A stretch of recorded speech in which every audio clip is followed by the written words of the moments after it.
युद्धाचा भडका, देशावर तेल संकट.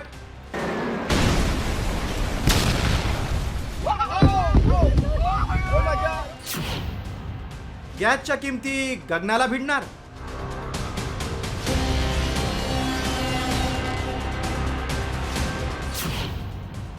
इराण पाठोपाठ रशियानंही साधला डाव.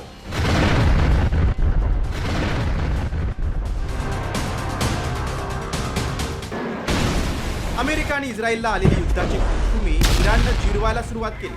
आधी Saudi Arabia, UAE, Qatar, Kuwait, Bahrain, Iraq, Oman, Jordan आणि इराकमधील अमेरिकेचे लष्करी तळ उद्ध्वस्त केले.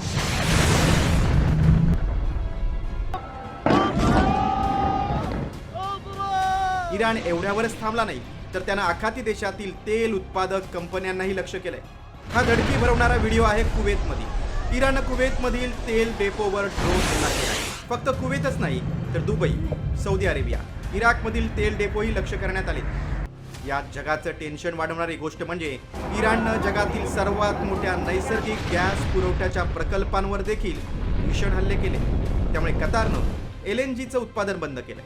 एका बाजूला खनिज तेलांच्या प्रकल्पांवर हल्ले, तर दुसरीकडे इराणनं होर्मुझची सामुद्रधुनी बंद केल्यानं युद्धामुळे भारताची ही होरपळ सुरू झाली आहे. ती नेमकी कशी पाहूयात. होर्मुझची सामुद्रधुनी बंद केल्यानं 50% खनिज तेल आणि 54% नैसर्गिक गॅसचा पुरवठा ठप्प होण्याची शक्यता आहे. भारताला 2,70,00,000 टन LNGची गरज आहे. त्यापैकी 40% LNG कतारकडून आयात केला जातो. मात्र हा गॅस पुरवठा ठप्प झाल्यानं गॅस पुरवठ्यात 60% घट झाली. त्यामुळे गॅसच्या किमती दुप्पट होण्याची शक्यता आहे. तर ब्रेंट क्रूड ऑइलही $120 प्रति बॅरलवर जाण्याची शक्यता आहे. त्यामुळे देशात महागाई वाढण्याची भीती व्यक्त होते. एका बाजूला इराणनं जगाची नाकेबंदी केली असताना रशियानंही मोठा डाव साधलाय. अमेरिकेचं ऐकून रशियन तेलावर निर्बंध लादणाऱ्या युरोपियन देशांना गॅस पुरवठा करणार नसल्याचा इशारा पुतीन यांनी दिलाय.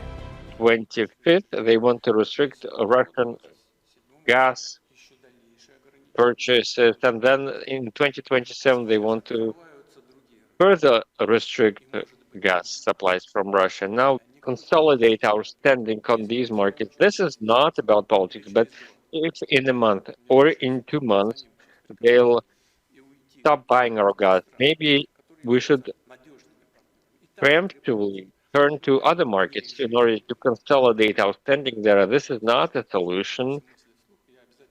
This is just what I'm thinking. खरं तर इराण आणि भारत अनेक वर्षांचे राजनैतिक मित्र देश. मात्र इराणच्या सर्वोच्च नेत्याच्या हत्येनंतरही भारतानं मौन बाळगलं.